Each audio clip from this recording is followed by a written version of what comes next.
how's it going? My name is Tay and welcome to the channel. Today we're here back in Sannikovland in planetzoo. If you're new to the channel, Sannikovland is my current project in planetzoo where we're building this really large, lush tropical zoo filled with animals from all these different continents, and it's going to be quite a fun project. So if you do enjoy what you see today, feel free to hit the subscribe button and of course like the video if you do enjoy today's build. Before we get started, I just want to say huge thank you to everyone who viewed my previous video. It is the most viewed video I've had in a while, and it's just really nice to see that you guys enjoyed that build. I had a lot of fun building it, and I really like hearing all your feedback and talking to you guys in the comment section. So, keep that up, guys. Feel free to, chat to me in the comments. It's a lot of fun having these discussions with you about animals, talking to you about the game and hearing your feedback as well for future builds.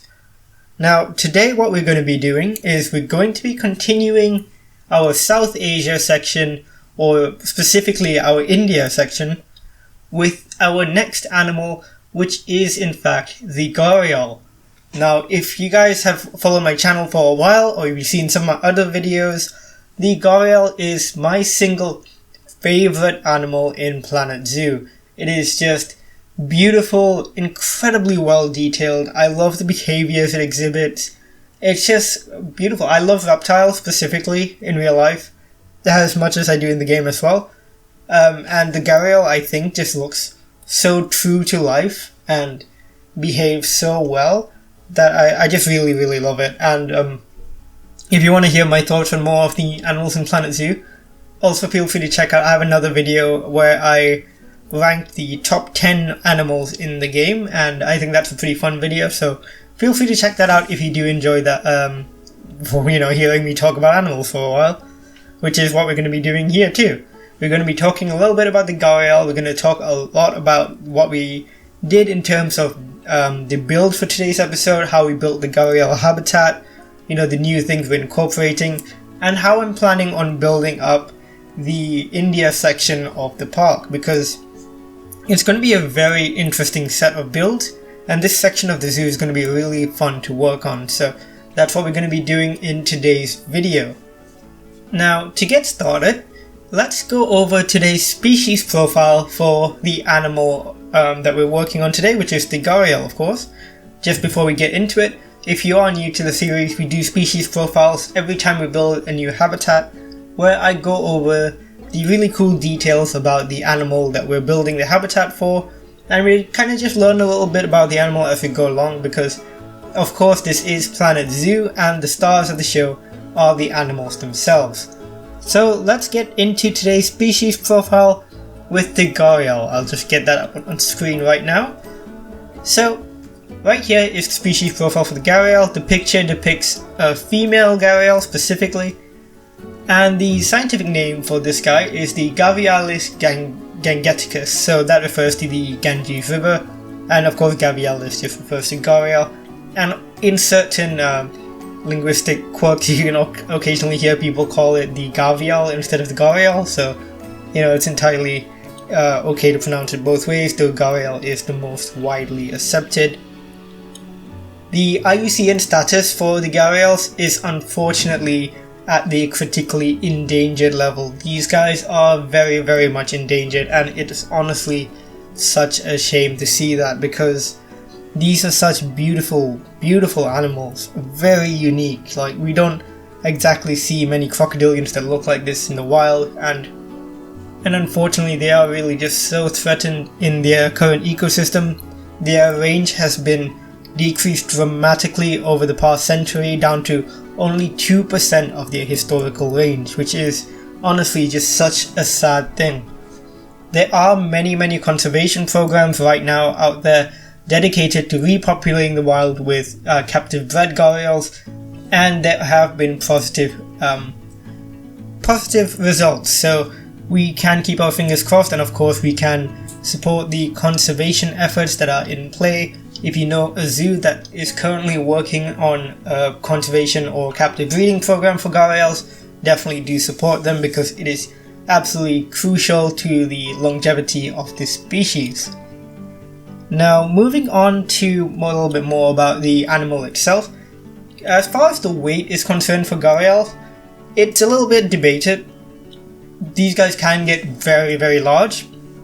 The average weight for a male is probably about 160 to 200 kilograms, but they have been seen getting all the way up to 450 kilograms, potentially all the way up to 500 or so, even though those are a bit more unsubstantiated.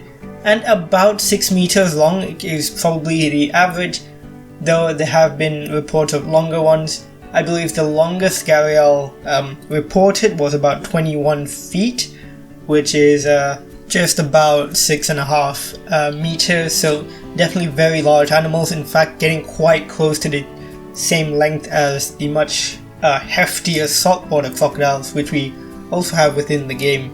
These are very, very large animals, but definitely not as threatening as, say, the saltwater crocodiles, because of course they have those very thin, very long snouts.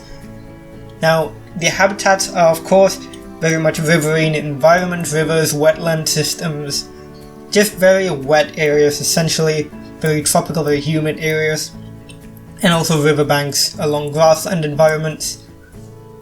Their lifespan, they do get anywhere between 40 and 60 years old in the wild, and same goes in captivity as well.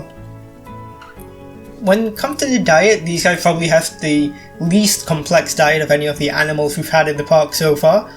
They eat fish, pretty much exclusively fish. Oh, that was a weird way of saying that. Exclusively fish, essentially. And occasionally crustaceans, turtles, very rarely animals like that. And even when it comes to turtles, it's mainly things like soft-shell turtles.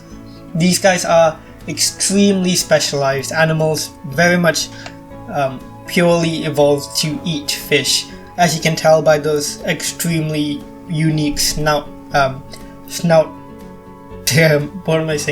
morphology. So as you can see, they've got really long, very thin snouts with these conical, sharp teeth. They can have up to 100 teeth, even more sometimes. And what they do is they get in the water and they swish their heads from side to side.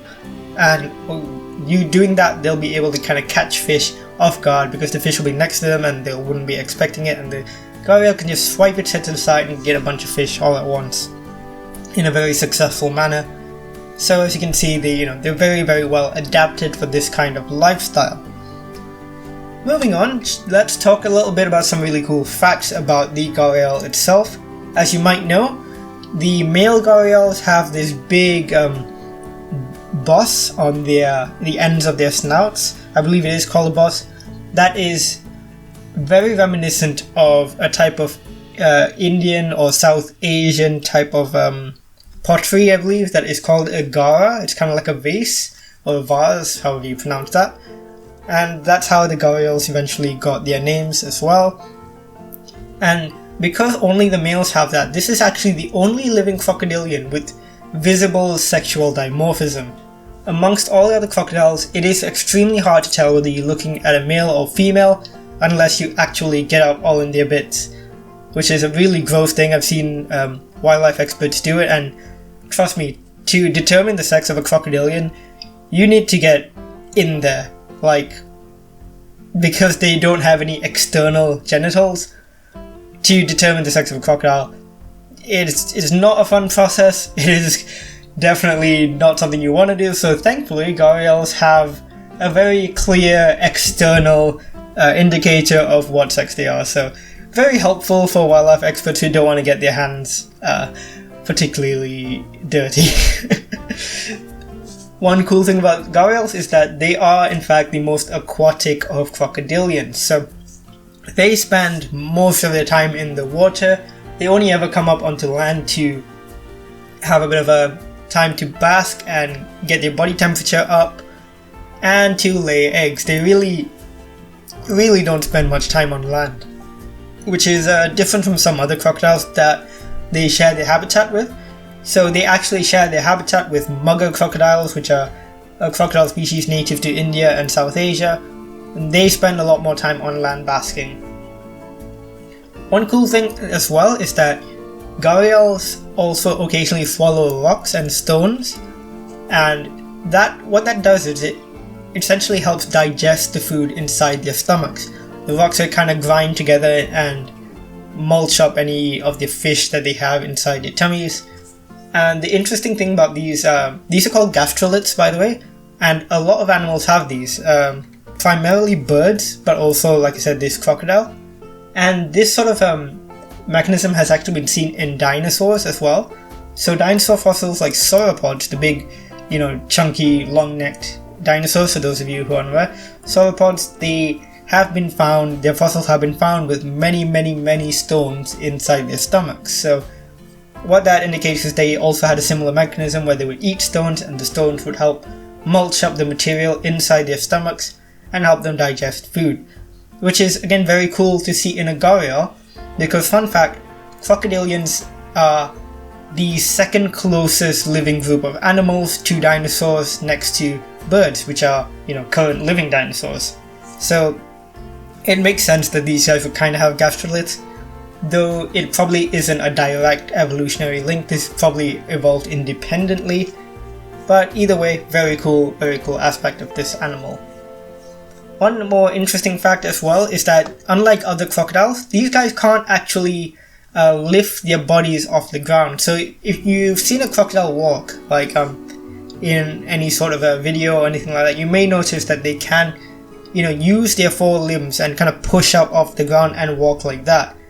With the gharials, they can't actually do that. They are simply unable to lift themselves off the ground, and therefore what they do is they kind of slide along the ground on their bellies, using their legs to kind of drag themselves forward, which again contributes to the fact that they do spend most of their time in the water, because on land that is simply not an effective way to move around. You don't want to just be dragging your belly everywhere you go. It's just, simply not energy efficient.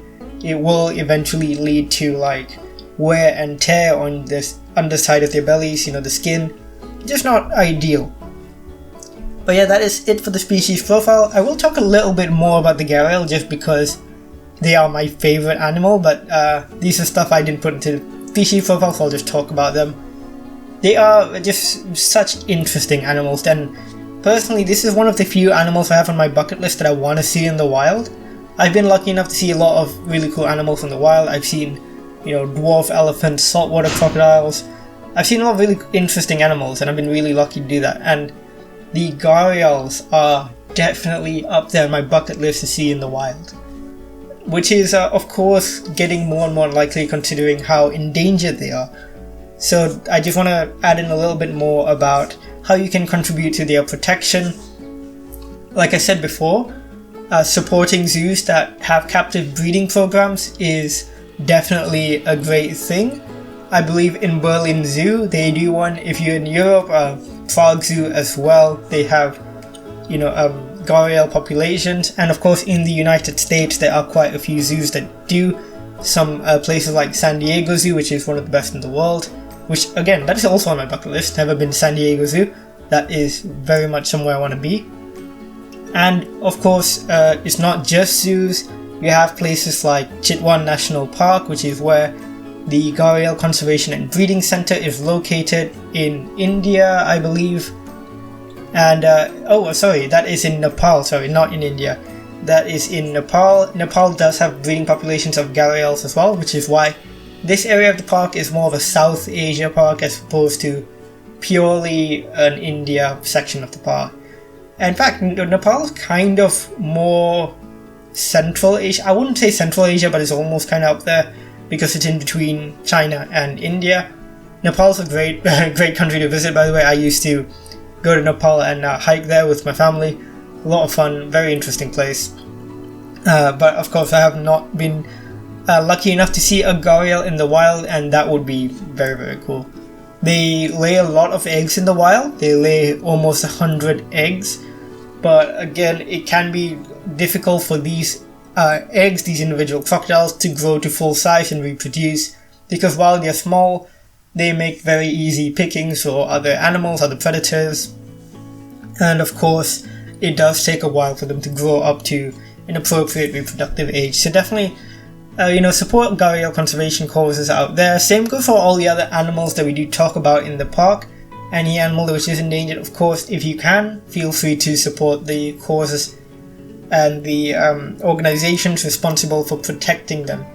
And that's why, it's a great thing that we are playing Planet Zoo and talking about this, because zoos, they get a bad rap sometimes, and that's unfortunate because zoos nowadays, especially accredited zoos, are playing such a huge role in, rescuing these populations of animals and really bringing up population numbers, helping with conservation, educating the public. It's all, extremely vital work. And when good zoos do it well, there are results. So, yeah, I'll probably get off this, long, winded talk about all this stuff. But, it's just an important thing to talk about when we're discussing animals like the gharial, because this is also our first critically endangered animal in the park. So I just wanted to talk a little bit more about them. But yeah, now let's talk about the build itself and what I've been building on screen, because obviously I've been talking for like 15 minutes about gharials themselves. Let's talk about their habitat. So, continuing on from the rhino habitat we did in the past episode, I wanted to have this river that kind of flows through the whole of our South Asia section, starting at one point and ending at the rhino habitat. So I'm kind of working backwards.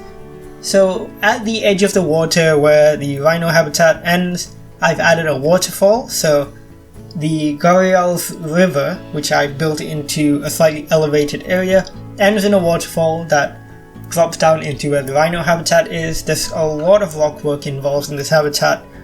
There's rocks everywhere, just kind of bordering the water features, bordering the waterfall itself. So it's a very rocky area with a lot of foliage as well. You'll see me add loads of bamboo, loads of foliage native to the habitat, so a lot of tropical Asian foliage. And also added one giant wimba tree because, like I said in the previous episode, I want to use more big trees, even though I'm a little bit scared of using them because they're so big. I just want to add more of those. A couple other things I added were a little staff building. So I didn't want to make the staff area for the gharials too complex because the gharials aren't super dangerous. They of course can cause injuries if they attack, but they're relatively chilled out crocodilians. Like I said, they mainly eat fish. There's a relatively little chance of you getting injured if you're just walking around nearby, because they're not going to try and attack you. They might try and scare you off by hissing, but more than likely they'll just dart into the water and stay there until you're gone, because they, like I said, they're built for eating fish, not for taking on large vertebrate prey. So I'm thinking the keepers will be relatively safe. So the keeper area is a relatively simple building, just has a keeper hut inside of it and some stairs to get up because this whole habitat is a little bit elevated. As far as the guest viewing area is concerned, I went a little bit more complex. I wanted to have a couple bridges and sort of this wooden walkway that surrounds the habitat and will continue on into the rest of the South Asia section. So we have a little bit of like a treetop trail kind of situation where you're going to be able to be up high looking down into these various habitats. And that connects kind of into an underwater viewing area for the gharials as well. So the underwater viewing area was a little bit complex to make. I was having to fight with the path system a lot. And one of the tricky things I've been having to deal with in this part is that anytime there's an elevation change, I want to make sure that it's always disability friendly, so that, every time we have some stairs, I also want there to be a ramp. And not just any ramp, I want a ramp with a very low incline so that it's relatively safe. And that makes things a little bit tricky because I mess with the elevation a lot in this zoo. There's a lot of different elevations, the terrain goes up, it goes down, all over the place. So I've had to introduce ramps in very interesting ways, and it's a lot of fun. It is tricky, but it is a lot of fun. And I think I succeeded here in the sense that everywhere there is elevation, there is also a ramp that should make it easy to access. Additional things I added to the guest viewing areas include some canopies in the upper area. So there's two levels. There is the underwater viewing area level, and then there's a platform above it where you can go up and view the gharials from above as well. And on that I've added some bamboo kind of viewing shades or canopies, very similar to some of the things I built before for the tapir habitat and also for the Galapagos tortoise habitat. Very similar to those habitats as well. Just to kind of keep the theming somewhat consistent as we go forward.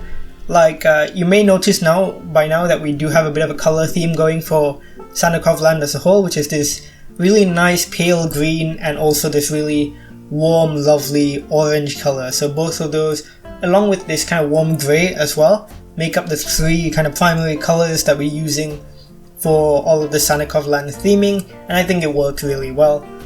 Another thing I use a lot of is the wooden beams from this new South America pack.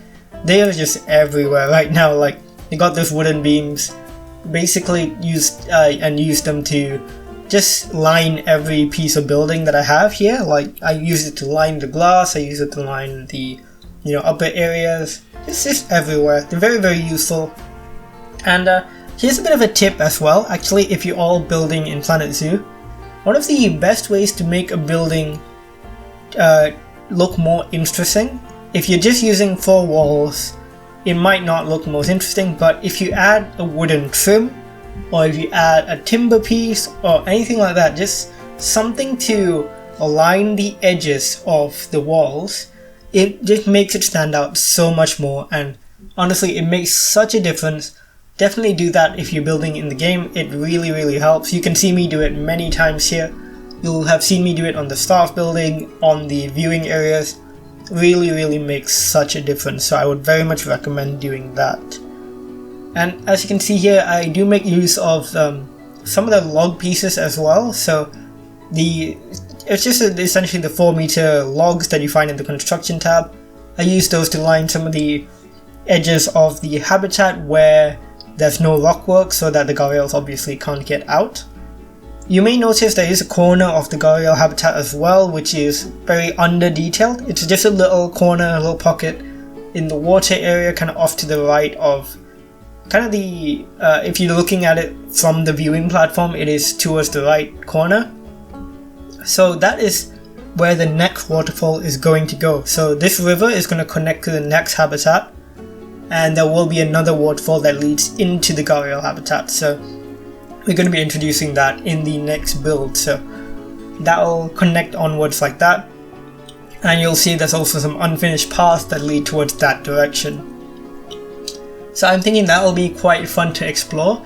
It's going to be a very different type of habitat, that one, and it's for a very different animal as well. So look forward to that. Feel free to guess in the comments below what I'm going to do next. It is again a South Asian animal that loves water, which is again not much of a hint because that's basically all of them.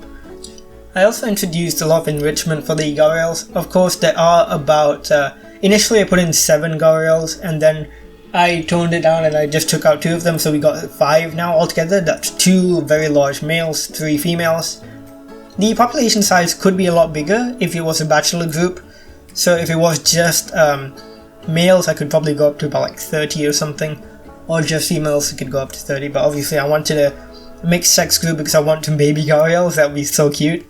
So we ended up with the ratio that we have now, and you may think that the size differences in the game are pretty extreme, but they are quite extreme in real life as well. The females are significantly smaller than males, which is quite interesting to see, I think, because it makes it look really quite funny in the game where you see like the females being tiny, but it kind of reflects how they are in real life to an extent, which is really interesting.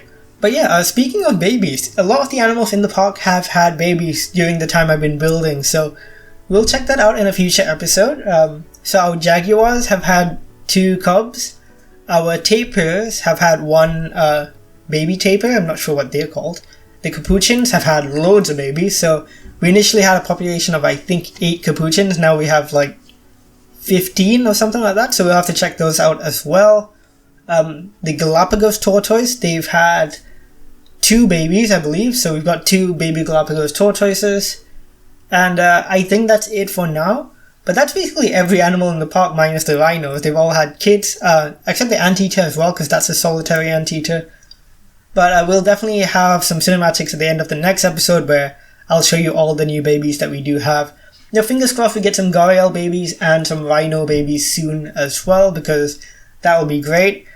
If you're curious about Gharial babies, of course in the game they're not going to have as many as they do in real life.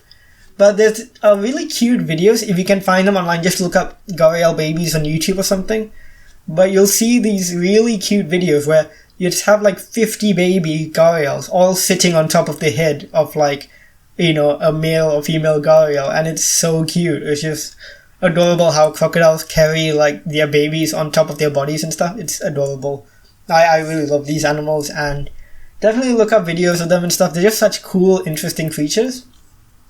And one thing, you know, I have some really great memories of them. Like when I was in Berlin Zoo, one of my favorite memories is being sat in front of there's an underwater viewing area, and this Gharial just came up to the window and just sort of floated there. And I was just so like awestruck by it. Very cool animals. One animal I would love to see in Planet Zoo actually is the false Gharial. So they're more local towards me, and in zoos around my area, false Gharials are a lot more prominent. So like in Singapore Zoo, for example, that I went a few months ago, they've got a huge false Gharial. Like a really big one. I didn't expect they would grow that size, but very, very cool. I'm not sure if they also had regular Gharials. I can't quite remember. I think they might have, but I'm not sure.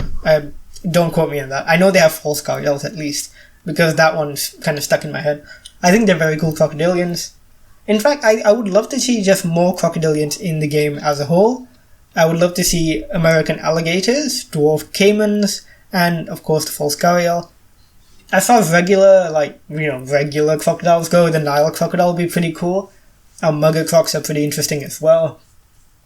But I would like the more unique ones first, just to kind of pad out the roster before we get some more similar looking ones. Like the alligators are pretty cool as well. They're different enough, I think, from crocodiles to warrant the inclusion. And of course, just to clarify, false Gharials aren't Gharials. They're similar. They're a bit less specialized for fish. They can eat other prey.